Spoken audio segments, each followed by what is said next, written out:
I know there were rumors like, I can live in Spain less than 6 months, etc., to renew, etc. How can you prove that you're not working? But in Spain, everything is about paperwork. We suffer it too. So I'm sorry. Yes, I received these questions quite a lot, and the answer is no. That's not accepted anymore? No, it's not. Well, basically, we need to understand why they gave you the money. They now have really a stricter residency requirement. Is that correct? This is not Switzerland. In those countries, you don't get this passion. So you got it in Spain. Hi guys, I'm Bea from Everything is Boffo, and today I'm in Andalusia with our favorite Marina Enestrosa from BureaucracyES. Hola. Thank you so much, Bea, for inviting me. Thank you so much for coming because, well, you are in my comfort zone, which is basically Andalusia. Maybe you know because, or maybe you don't know, basically because I usually speak in English, but I have a beautiful Andalusian accent. I'm from Granada. We are in Granada right now by the coast. We can see the Mediterranean Sea. So I hope that Bea and Paul can record it later on.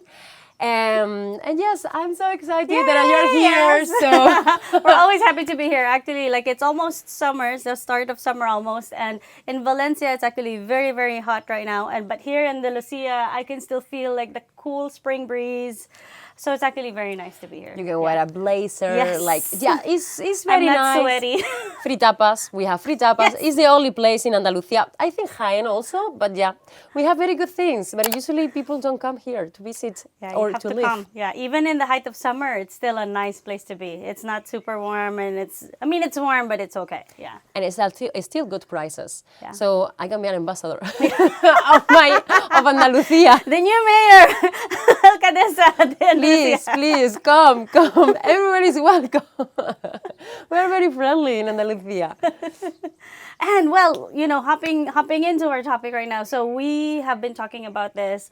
There's a new update to the visas since May of this year, and now we want to talk about like how that has impacted the applications that you have been getting. So if you don't know yet, Marina and her team of BureaucracyES handle visa applications. They help you apply for your non-lucrative or digital nomad visa, and they help you, like get the paperwork in order, make sure that you have everything ready. And with this new laws or new rules that have come up, there's more things to talk about.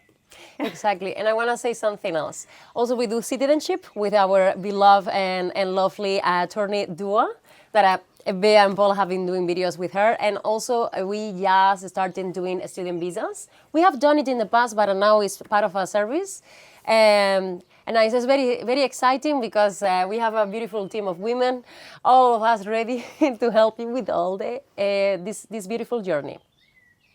Perfect. So let's get right onto it. So for the non-lucrative visas, in the last video, which I'm going to just link right here, we talked about the requirements for the non-lucrative visa. But let's get more in depth into that. So for example, when you say that there's a financial requirement, what exactly is needed for you to show that you have the financial requirement for the non-lucrative visa? Okay. Excellent question. So basically, the authorities, they want to see that the bank that is having your savings is a legit bank. So full name of the bank and also the full address as well.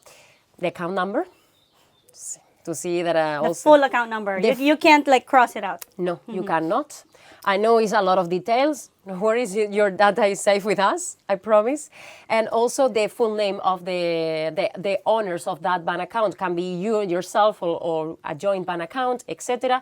When that bank account started, the starting date, and if it closed for any reason as well. So basically when that account started and the average balance for the previous 12 months. And recently the authorities are also asking your previous income. For example, you're already retired. The authorities, they want to see that maybe you have 100,000 euros in your bank account. How did you make that money? So they are going to ask you for the paychecks in your previous job to see, okay, if you were making 5,000 euros a month, you have the capacity to save good money. But in case you were making 500 euros a month, how did you manage to get this money in your savings account? Basically, the math doesn't add up, right? Like you can't. How can you have accumulated this much if you're not making that much, right? Exactly. So say for example, like we have this question asked before, like what if they were gifted with the money? For example, like like there's this one guy who said, what if my parents give me the money? Well, basically, very important, we need to understand why they gave you the money. So, and we need to understand the source of the funds of your parents' money. Is because of an heritage. So we need to have an authorized letter stating that they get the money because of selling a property, including the sale of the property details, and an notarized letter stating that they are giving this money as part of a gift. So yeah, and this document must be apostilled and translated officially. Okay, and then like I have one question. Someone who asked us actually just recently, what if her husband is the one working, she's a stay-at-home wife, and now she wants to apply for the non-lucrative visa by herself, like without her husband. Like she goes, I guess, to Spain first while her husband continues working. Will she be approved showing her savings account even though she has not worked? Like I think like they consider maybe the husband's income as both their incomes. No, I'm sorry. Yes, I received these questions quite a lot, and the answer is no. The authorities, they want to see that you are the owner of the van account. How did you get that money in? The solution that I see is your husband is joining as well. I know that it's like your husband is gonna keep sending you passive income, but this doesn't apply. Right. So you really need to own the money. Okay. Not in a joint account or he gift you money. No, I'm sorry. It's becoming quite stricter, but there is always way to figure out, except this case. Sorry. Okay, and then another requirement that we talked about in the last video is the proof of not working. So how can you prove that you're not working? Okay. If you're retired, right? Yeah, of course. If you're getting a pension, you are getting the pension and that's it. And you're over 62, 65, 67. It depends on the country. But you always need to get a pension as a proof of not working. Of course, if you want to take a sabbatical, which is perfectly fine, we need to have a letter issued by the HR department of the company that is saying that you are getting retired. Mm-hmm. So this is very important. Now the new law that came into effect at the past May of this year, they want a really proof of not working. Sometimes in some countries you get a document from the Social Security office stating that you're no longer involved in professional activities. So there are several ways to prove this, but you need to prove it. I don't like it to say this to our clients. Quit your job. So we can wait until the last day before going to the consulate to say this. You can negotiate with the employer that they issue the letter, but as soon as the visa is granted, you quit. So we can have several approaches, but you need to quit. So this visa doesn't allow to have any professional income, like active income, and we need to address the law. Right. So, okay, question, because this was our case. So we owned our own company, and we just said that we're taking a sabbatical, and we proved that just by writing a letter and saying, I promise to not work, and have it. It was in Spanish, and I had it notarized, and I just said because, like physically we cannot be in the U.S. to film a wedding, so we really cannot work for our business. Exactly. Doesn't happen anymore. So that's not accepted anymore? No, it's not. So you need to go to the notary and say directly that someone is going to handle your business. A manager is going to handle the business while you are overseas, just enjoying life. And we need to have the driver license notarized of that new manager. And also the good standing certificates as a proof that you really own the company, is an active business, unless that you want to close the business, which is a second option, but you have to close. So the authorities are becoming more stricter. I must say, but yeah, but this is what it is. So and this is fine. So it's not like can be a little bit surprising for you or shocking, but just more paperwork. It's in more general. paperwork. Yeah, a lot more paperwork. Yeah. But in Spain, everything is about paperwork. We suffer it too. So it's not so like true. Just today, my friend called me. She goes, "I don't know how to use a certificado digital. What is it? Please explain to me." Me neither. So I went to I remember that I was living overseas. I just came back in 2021. Yeah. And my mother was asking, the digital signature, you have it? And me, yes, of course. And she was like, you don't know what it is, right? And me, what is that, mama? You need to go to the Ayuntamiento, yes. City Hall, and you need to get it. And that person was in a funeral that day. Because, of course, in Spain, you're going to be in your desk working? No. So someone who was doing the internship did the paperwork for me as a favor, but the result was like I should come back later, a few days later, because that person was in a funeral. So, and this is a true story. Or the system is down. You go to the pharmacy, the system is down, they cannot get your medicine. Or the bank is calling you because more documents are requested after a month. Enjoy, embrace the challenge. Yes. Yeah. You get frustrated? Yes, of course I am. It's like, why is happening? I don't like it neither. But this is Spain. Yeah. So it's not like if some document is missing in your application, it's not like, I should be more prepared. Yes, of course, we are going to be more, getting more prepared and etc. But it's something that happens to all of us all the time. Yeah. And adds excitement. It adds excitement to your life. Yeah. Yes. It'll be boring if everything worked perfectly. Yes. This is not Switzerland. In those countries, you don't get this passion. So you get it in Spain. That's why you're so passionate. Yeah, exactly. So yeah, basically, let's see the positive sides of the story. Okay, so this is why we do like live interviews, because it's just so much fun to talk. Then over Zoom, right? Definitely. And later we are gonna go for tapas. I can see. Yes. Okay, next question. Okay. Oh, this is a good one. So the last video that we did together, you also mentioned the criminal background check. Mm-hmm. But I think from our conversation earlier this afternoon, you said that even Spain requires a Spanish criminal background check. Is that for everybody, or? Not really. I know it can be ambiguous, the new law, but not really. So imagine that you were a student in Spain for more than a year, 1 year and a half, studying your master, etc. And you are applying now for a non-lucrative visa at the consulate. After coming home After you came home and you said, I really miss Spain, I'm going to come back and I'm going to take a sabbatical because I cannot keep working in the US or any country, okay? So you are going to, you need to request the criminal report where you live in the last 5 years. If you live in the Philippines and Spain, you might request it. My team knows how to do it overseas. Pretty simple. It's a reality, and also the authorities are checking this. They enter in the database, the Spanish authorities, they check if you have any criminal records. Unfortunately, we had a client that he got a criminal record within the period of the 2 weeks before the application, and he got rejected. Oh, okay, wow. You don't do anything.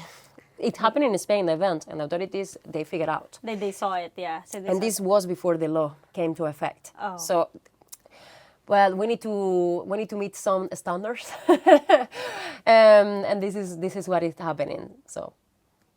Okay, and now for the new update. So since May of this year, they now have really a stricter residency requirement. Yes. Is that correct? Okay. Yes, that's right. Mm-hmm. I know there were rumors like, I can live in Spain less than 6 months, etc., to renew, etc. No, it's not possible. You need to live at least every year 183 days. Mm-hmm. Otherwise, you are not able to renew the non-lucrative visa. Mm-hmm. So, yes, pay attention to the dates and you apply for a visa to live in Spain. Just live here. And that calendar year is not like from January to December, right? It's from the date that you entered, for example, June 5th to then June 5th of next year, you should have lived in Spain for 183 days. That's right. Mm-hmm. This is correct. Yeah, muy bien. Okay, and then what happens if they don't meet that requirement? We need to understand why it happened. That like maybe they were in the hospital, something in their family happened, so we can provide extra documents to the authorities, to the immigration office. But otherwise, well, reapply for the non-lucrative in the home country. So yeah. Okay, and then for the digital nomad visa, are there any updates as well? Yes. Yes, basically, this is very interesting. The digital nomad visa is not part of the new immigration law that came into effect on May 20th this year. It's different. It's a different law, nothing changed. It's more the interpretation of the law by the civil servants at the Unidad de Grandes Empresas, UGE, changed the point of view. So recently, since the last month, 4 weeks, we have receiving a lot of requirements. Additional requirements. Additional ones. So we apply for the visa with the same documents that always, etc. And the authorities, they are asking extra and extra documents. And that's it. So it's something that always happens. Like they are, like it's coming in waves. Sometimes it's very calm and quiet, and sometimes it's more like demanding and asking extra documents.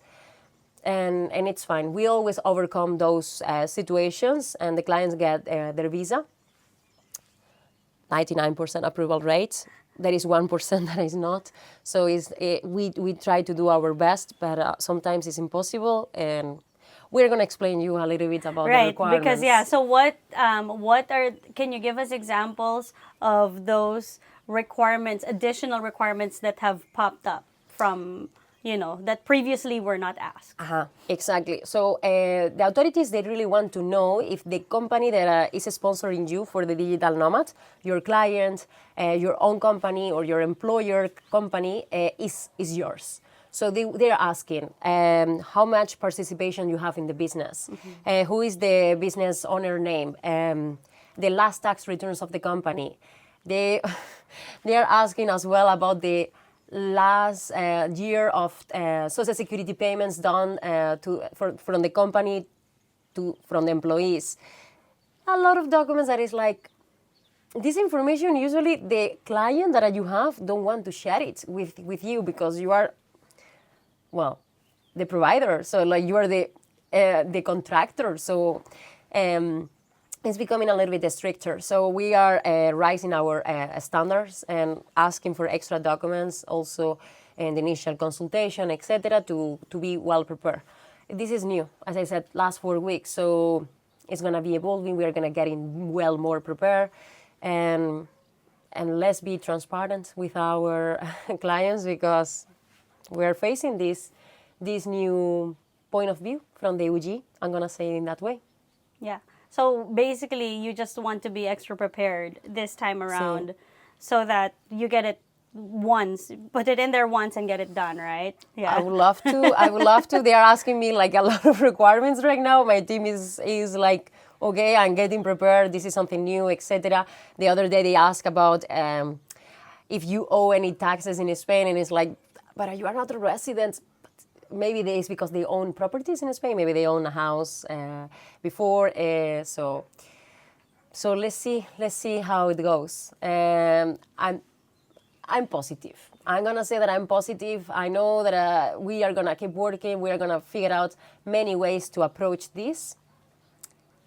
Everything is gonna get back to normal as always. Plus, if you can provide the information they're asking, then that should be it, right? Yes, exactly. Yeah. And sometimes they are asking because they don't know, and you can say, well, the company is not mine. Look at who are the owners. Look at the document, the driver's license or the passport. So the company is not going to provide these documents. And I don't own this company. They are my clients. But if you own the company, we need to bring extra documents. I see. And it's possible. The thing is, it's possible. We always need to navigate in the Spanish bureaucracy. So more paperwork. Yeah. That's the theme of today's video. Paperwork on top of paperwork. But the digital nomad visa, you don't need to, if you apply it within Spain, you don't need to print out documents, which is good news. Yes. Electronic is fine. if you go to the consulate, yes, well, be prepared because it's going to be a chunk of documents like this. Now we are sending documents like this to the clients. Yeah. And it's interesting to see.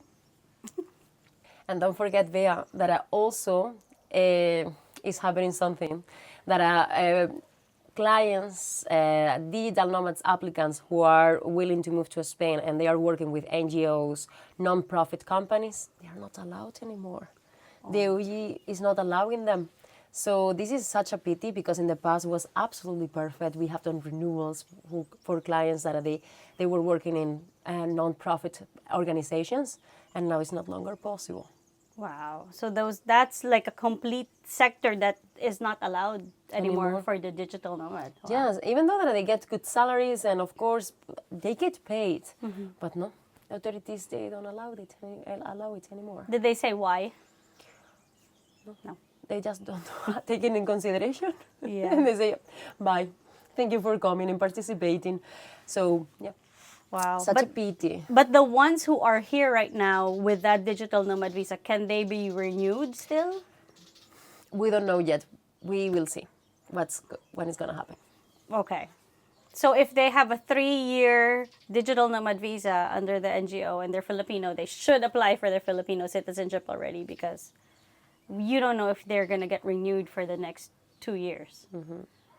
Yeah, sorry. Get on it. Yeah. That's true.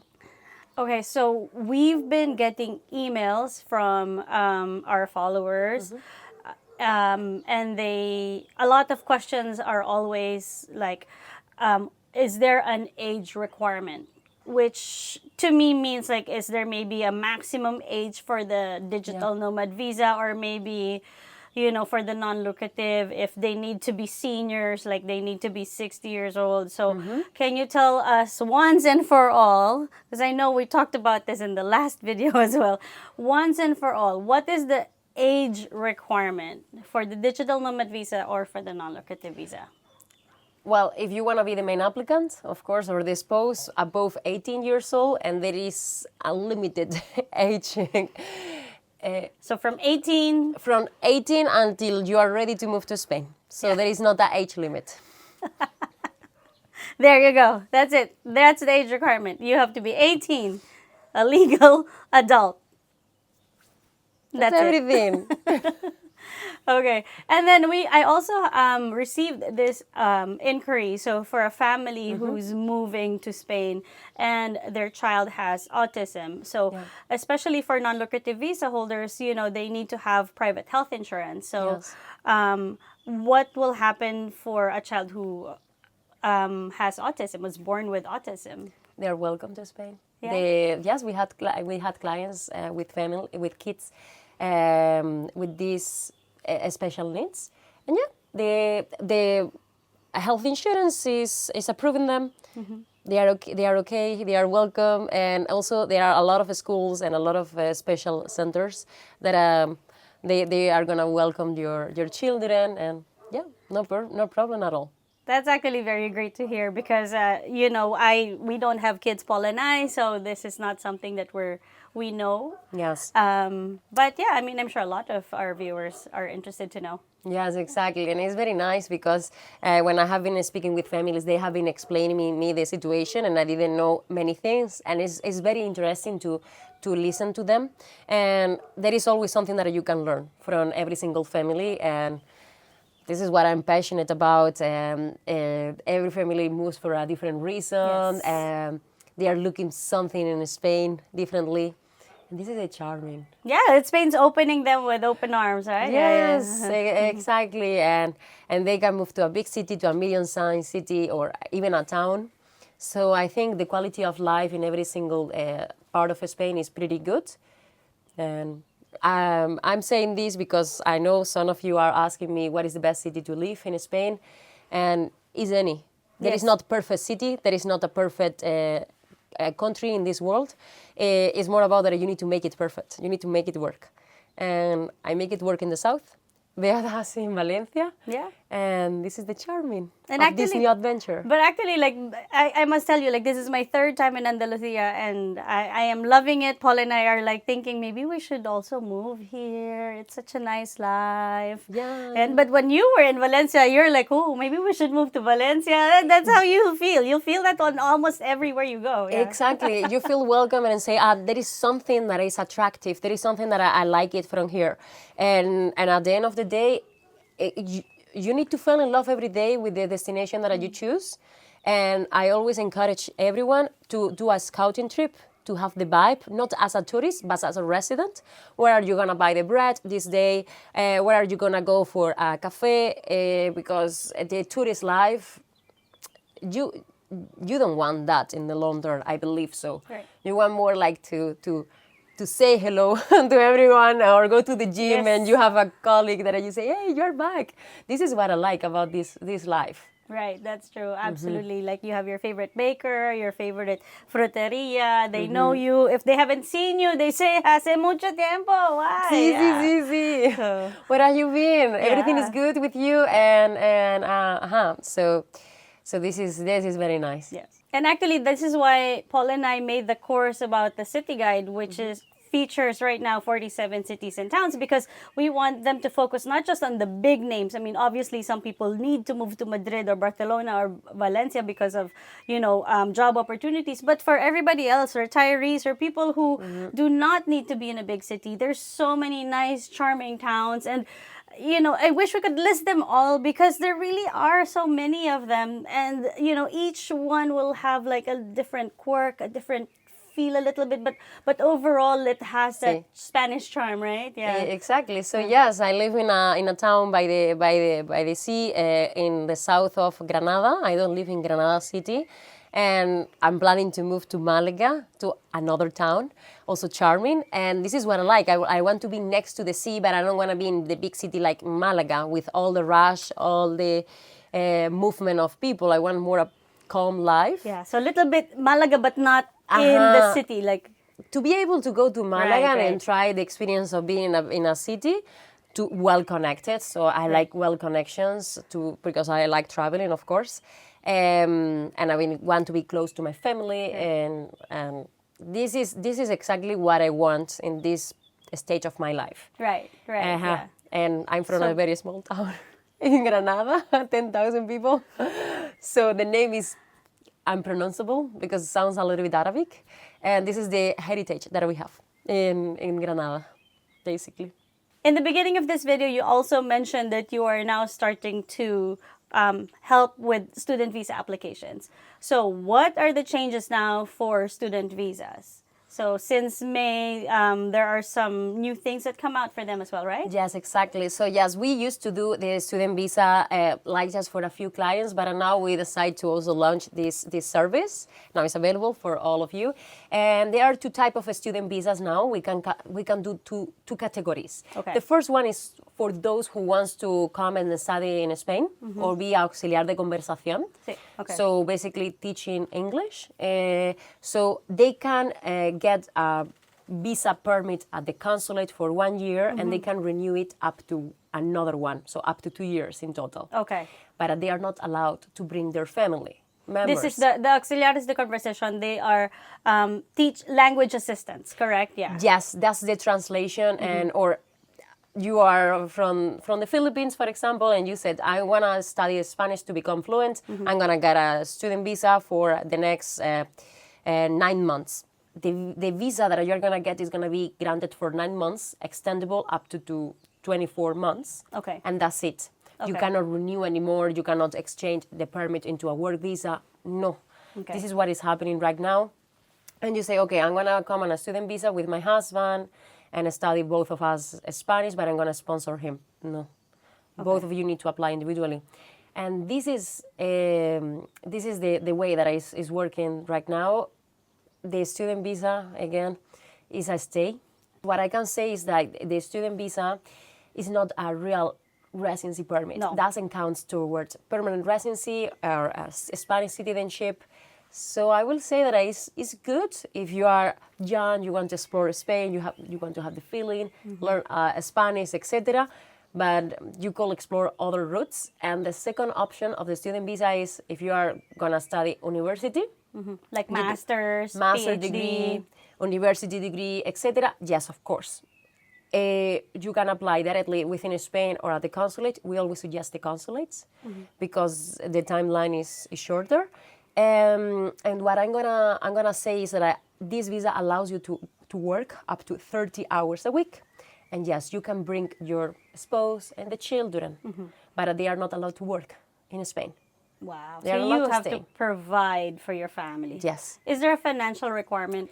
Yes, there is, but it's way lower. Okay. So yes, of course. But I'm gonna say that with this type of student visa that allows you to do a master, PhD, etc., you can convert it into a work permit. Of course, a company must sponsor you and do it. So this is what I can say. So it's a good way to fall in love with Spain. But not for permanent residency. No, or it's not a Spanish path. citizenship. Yeah, So yes. it'll take you much longer if you go this route, right? Yes, So, yeah. That's right. Yes, but it's still available and we are offering it. I see. So that was actually a very nice conversation. It's always nice when we do this in person. Yeah. Yes, it's way nicer. It's more spontaneous. Yes. It's real. So it's very nice. So we know each other for 2 years and a half already. I think so. Yes. So yeah. yes, and Almost my entire life here in Spain. exactly, that's true. You already are a Spanish citizen. Yes. Yes. So, nada, españolas por el mundo. And yes, it's so nice also to see, well, that are the ways that people also can come and move to Spain, like Bea and Paul did, and many other clients as well. So I always like it. So I think Spain has room for all of us and all of you. So I agree. Yeah, absolutely. I agree. There's room for everybody here, and we're doing things the right way. We're sending applications, making sure we get the correct visa so that we can stay here and, get that citizenship, live the life here in Spain. Yeah. Exactly. And some of our clients, they are trying to bring their parents too. Some of them, they are having children, and we are doing the residency and the citizenship for the children. So with our lawyer Dua. So it's nice to see that they are really settled down and creating roots in Spain. It's not just a momentum; it's more a lifestyle. Yes. And, It's a new life for them. Yeah, for us. Yeah. So definitely. Yeah. So very exciting. Yeah. Vamos. Me gusta. Me gusta. And this is what I do. So sometimes I speak in Spanish. Vale is something that I always say. So, but vale means okay. So just in case you didn't know, because I do it all the time. But yeah, thank you so much, Marina, for having us, for inviting us over here in Andalusia and giving us your knowledge, your experience, especially since you've talked to a lot of consulates, handled a lot of clients. It's really nice to know what's going on and be up to date with all of these requirements. And how can they find you? Yes, of course. They can go to bureaucracy.es and they just can find the visa that they suit them better. So they are going to complete a form which is completely free, and after that they are going to have access to our platform, the dashboard. They can see what is the next steps, the payment structure, everything, and they can book a free consultation with one of our consultants. They are amazing, and just have to see if they are eligible, and let's get started. Yeah, and don't forget to use our code. Everything is Boffo to get those discounts and to get that free consultation. Exactly. Yeah. Thank you so much. Muchas gracias. Hasta luego. Bye-bye. If you like this video, please consider subscribing to our channel and clicking the notification bell. Shout out to our subscribers for always being awesome. Thanks to the people who support our channel by subscribing, commenting, giving us super thanks, and tipping us with our Buy Us a Coffee link. If you want to pick our brains and book a 60-minute consultation, we have a link for that, and we can give our honest opinions about topics that we haven't covered in our videos. Thanks to the people in our Facebook group for being awesome members, for generously helping each other.